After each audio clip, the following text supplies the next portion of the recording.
저희가 함께 보실 말씀은 누가복음 21장 5절에서부터 9절 말씀입니다. 어떤 사람들이 성전을 가리켜 그 아름다운 돌과 헌물로 꾸민 것을 말하매 예수께서 이르시되 너희 보는 이것들이 날이 이르면 돌 하나도 돌 위에 남지 않고 다 무너뜨려지리라. 그들이 물어 이르되 선생님이여 그러면 어느 때에 이런 일이 있겠사오며 이런 일이 일어나려 할 때에 무슨 징조가 있사오리까? 이르시되 미혹을 받지 않도록 주의하라. 많은 사람이 내 이름으로 와서 이르되 내가 그라하며 때가 가까이 왔다 하겠으나 그들을 따르지 말라. 함께 읽습니다. 난리와 소요의 소문을 들을 때에 두려워하지 말라. 이 일이 먼저 있어야 하되 끝은 곧 되지 아니하리라. 아멘. 복음서에서 예수님은 종교 지도자들하고 계속해서 갈등을 겪고 계십니다. 그 이유가 무엇일까요? 예수님께서는 자신의 사역을 가리켜서 죄인을 부르시는 사역이다 이렇게 말씀하세요. 잃어버린 양을 찾는 사역이다. 그런데 종교 지도자들의 사역은 죄인을 배척하는 사역입니다. 율법을 가지고 지킨 사람들만 품는 사역입니다. 그렇기 때문에 본질적으로 이 두 사역이 충돌할 수밖에 없는 것이죠. 예수님이 옳다면 종교 지도자들이 틀린 것이고 종교 지도자들이 옳다면 예수님이 틀린 것입니다. 그렇기 때문에 지금 누가복음 19장 말에 예수님께서 예루살렘에 입성하신 이 사건은 왕처럼 입성하신 이 사건은 예루살렘 종교 지도자들에게는 엄청난 위협이 되는 것입니다. 예수님이 맞으면 자기가 틀렸다는 더 이상 기득권을 유지할 수 없는 상황이 되었기 때문입니다. 이런 배경 위에서 이제 오늘 본문이 전개되고 있습니다. 5절, 6절입니다. 어떤 사람들이 성전을 보여준 거죠. 가리켜서 아름다운 돌들과 헌물들을 보십시오. 얼마나 이 성전이 잘 꾸며져 있습니까? 라고 예수님께 말한 것입니다. 그러니까 예수님께서 조금은 다른 말씀을 하세요. 너희가 보고 이렇게 자랑스러워하는 것들이 날이 이르면, 구약 성경에서 날이 이르면은 심판을 의미합니다. 그래서 날이 이르면 돌 하나도 돌 위에 남지 않고 다 무너뜨려지리라 이렇게 말씀하세요. 예루살렘 성전, 이 당시에 헤롯 대왕이 지은 이 예루살렘 성전은 BC 20년부터 지었다 그래요. 지금 예수님께서 공생의 사역을 마무리한 한 AD 30년에서 32년 이 사이니까요. 그러니까 이미 50년을 지은 것입니다. 실제로 헤롯 성전은 AD 60년 정도 돼서 세부적인 공사가 끝났다고 하니까 80년을 지은 것입니다. 80년. 한 건축물을 어떤 왕이 50년 넘게 짓고 있는 이 상황이기 때문에 성전이 어마어마하게 화려한 것이죠. 그래서 그냥 그 앞에 서기만 해도 마치 하나님이 계신 것 같고 그 안에 들어가면 수많은 사람들의 헌물들로 인해서 이거 정말 이곳에 하나님이 계신 것 같은 그런 기분을 주는 장엄한 건축물입니다. 그런데 예수님께서는 날이 이르면 하나도 남지 않을 것이다 라고 말씀하시는 것이죠. 이렇게 말씀을 하시니까 듣고 있던 사람들이 두 가지를 질문합니다. 두 가지. 하나는 심판의 때. 그렇다면 언제 심판의 때가 오겠습니까? 또 하나는 그 심판의 때의 징조가 무엇입니까? 그러니까 때가 온다면 우리가 알아야 하기 때문에 징조를 알려주십시오. 이렇게 말한 것이죠. 7절에서 9절입니다. 그래서 선생님이요 어느 때에 이런 일이 있겠습니까? 또 징조가 무엇입니까? 그러니까 예수님께서 미혹을 조심해라 말씀하시죠. 미혹을 조심해라. 어떤 미혹이냐 하면 많은 사람이 내 이름으로 올 것이다. 내가 그리스도다 하면서 와서 때가 가까이 왔다고 할 텐데 그 사람들을 따라서는 안 된다. 그리고 난리가 있고 소요는 무장봉기입니다. 그러니까 어떤 그 폭력투쟁이라고 할 수 있어요. 폭력투쟁이 있을 거고 소문이 있을 때 두려워하지 말아라 라고 말씀하시면서 이 일이 먼저 있어야 돼. 이 일은 무엇이냐 하면 여기서 예루살렘 성전의 파괴를 의미하고요. 끝이라는 것은 세상의 종말을 말합니다. 9절에서 이 일과 끝을 구분하는 것은 조금 중요하기 때문에 혹시 가능하신 분들은 이렇게 표시를 해두셔도 좋아요. 이 일은 예루살렘 성전의 파괴고 끝은 세상의 멸망이다. 이렇게 우리가 정리할 수 있습니다. 누가복음을 처음 읽었던 사람들은 이 본문을 읽으면서 무슨 생각을 했을까요? 누가복음은 AD 70년에 예루살렘 성전 파괴가 있은 이후에 기록된 성경입니다. 그렇기 때문에 누가복음을 처음 이제 막 받아든 사람들은 이런 생각을 하는 것이죠. 예수님 말씀대로 역사가 진행되었구나. 예수님 말씀대로 예루살렘 성전이 돌 위에 돌 하나도 남지 않고 파괴되었구나. 그리고 예수님 말씀처럼 이 일이 일어나기 전에 많은 거짓 메시아들과 무장봉기들이 있었구나.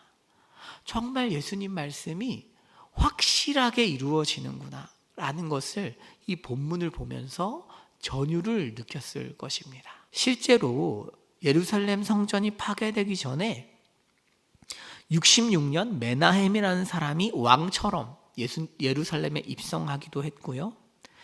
69년 1년 전이죠. 시몬 바 기오라는 사람이 왕처럼 행세하면서 메시아처럼 굴었습니다.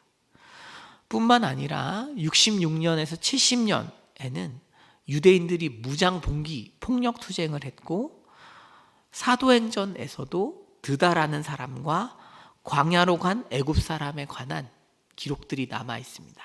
그러니까 말하자면 70년 예루살렘 성전이 파괴되기 직전에는 정말로 많은 무장투쟁과 자신을 메시아라고 주장하는 사람들이 엄청나게 많이 등장해서 예루살렘에 사는 하나님의 백성들을 현혹하고 어렵게 했던 것입니다. 그러다가 70년에 예루살렘 성전이 멸망합니다. 예루살렘이 멸망하는데요. 예수님의 말씀처럼 돌 위에 돌 하나도 남지 않고 무너집니다. 굉장히 흥미로운 역사적 사실은요. 이 당시 황제의 아들인 디도, 그러니까 타이터스라는 장군이 예루살렘을 포위하고 있었습니다. 그래서 이 황제의 아들이 이런 생각을 한 것이죠. 예루살렘을 멸망시킬 것인데 성전은 건드리지 말아라. 이것이 명령이었어요. 황제의 아들은 성전을 건드리고 싶지 않아 했습니다. 그런데 막상 예루살렘을 정복하다 보니까 예루살렘 성전에 불이 붙은 것입니다. 그러면서 금으로 장식이 돼 있으니까 금이 흘러내리는 거죠. 돌과 돌 사이로. 그래서 군인들이 해체 작업을 합니다. 황제의 아들 말보다 하나님의 아들의 말이 정말 오차없이 이루어지고 있는 것이죠. 하나님의 말씀, 예수님의 말씀은 이렇게 오차없이 확실하게 이루어집니다. 우리가 이 본문을 조금 더 깊이 있게 이해하기 위해서는 예루살렘 성전의 멸망이 어떤 의미인가를 살펴볼 필요가 있습니다. 이제 예루살렘 성전은 누가복음에서는 세상의 중심을 의미합니다. 세상의 중심. 세상의 중심이라는 건 어떤 의미냐 하면은요. 예를 들어서 뜰이 있고 제사장 뜰이 있고 그 다음에 유대인 남자의 뜰이 있고 유대인 여성의 뜰이 있고 그 다음엔 이방인의 뜰이 있습니다. 건축이 그렇게 되어 있어요. 이 성전의 구조가 세상을 결정합니다. 단순히 성전 구조에서 마치는 게 아니라 예루살렘 성전은 그런 논리로 세상을 조직해 버립니다. 제사장이 제일 위에 있고 유대인이 그리고 이방인이 구분되는 세상의 질서를 만들어내는 곳, 그곳이 예루살렘 성전입니다. 말하자면 예수님 시대에 세상을 지배하고 있는 논리와 가치 체계를 만들어내는 곳이 어디인가? 예루살렘 성전인 것입니다. 이곳에서 기득권을 공고히 하고 견고하게 만드는 논리들이 나오고, 성전은 하나님께 기도하는 만민의 집이어야 하지만 그런 기능을 완전히 상실한 채로 하나님의 뜻대로 사는 것이 아니라 이미 기득권에게 유리한 논리들을 제공하는 곳, 세상의 질서를 견고히 하는 곳으로 기능하는 곳, 이것이 예루살렘 성전입니다. 유대인과 사마리아인이 왜 구별이 됩니까?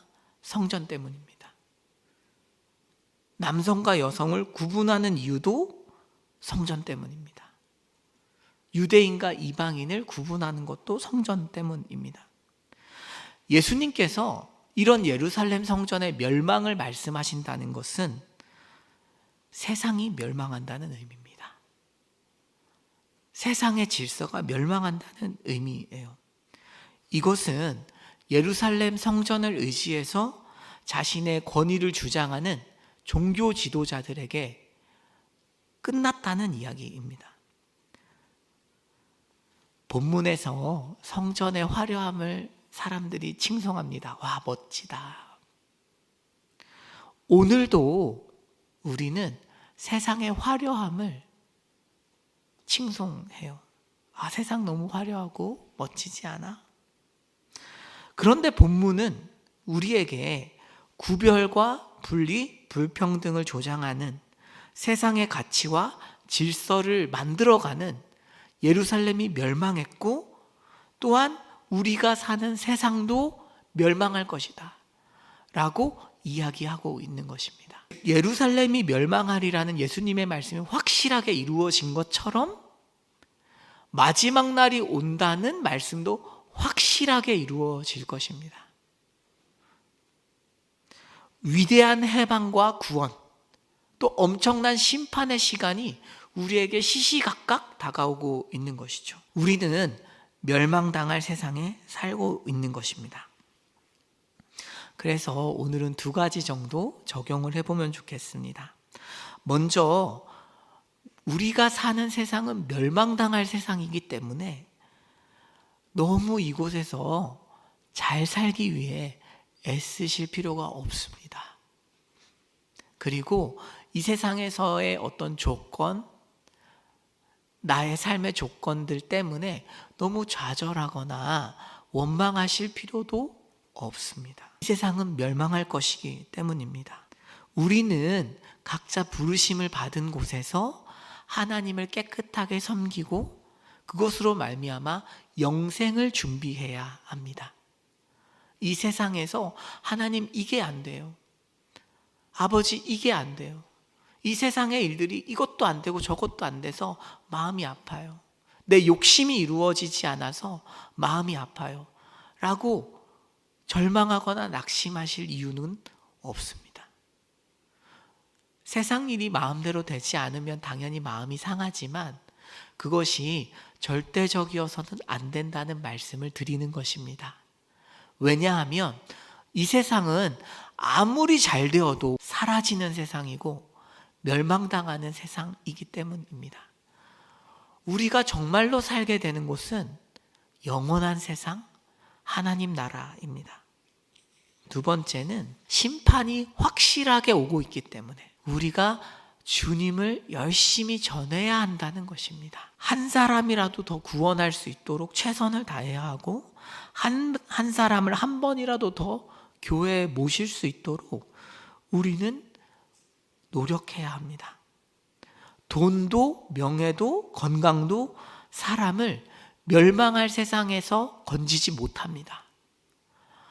오직 그리스도의 복음만이 구원을 줄 수 있습니다. 이를 위해서 우리가 만나는 분들에게 개인적으로 용기를 내서 전도하시면 좋겠고, 또 우리가 5월에 준비하고 있는 여러 가지 행사들 가운데에도 이 기회를 빌어서 전도해 보시면 좋겠습니다. 말씀을 마치려고 합니다. 예수님의 말씀 그리고 심판은 확실히 이루어졌습니다. 누가복음을 읽은 독자들은 그것을 의심하지 않습니다. 엄청난 사건이 있었구나, 예수님의 말씀 그대로 이루어졌구나를 충격적으로 받아들입니다. 우리도 마찬가지입니다. 맞아, 예수님의 말씀처럼 그렇게 견고할 것 같은 예루살렘 성읍, 예루살렘 성전이 완전히 멸망하였구나, 확실하구나. 그러므로 우리 삶의 심판도 확실한 것이구나. 또한 이것은 좀 더 넘어가서 심판만 확실한 것이 아니라 부활과 영생도 확실함을 붙잡게 해줍니다. 부활과 영생도 확실하고 우리는 이 멸망하는 세상에서 영원한 삶을 향한 소망을 가지고 살아가야 합니다. 이 확실한 약속을 붙잡고 오직 영혼을 구원하기에 집중하는 그런 삶을 사시는 은혜의 길을 축복합니다. 기도하겠습니다.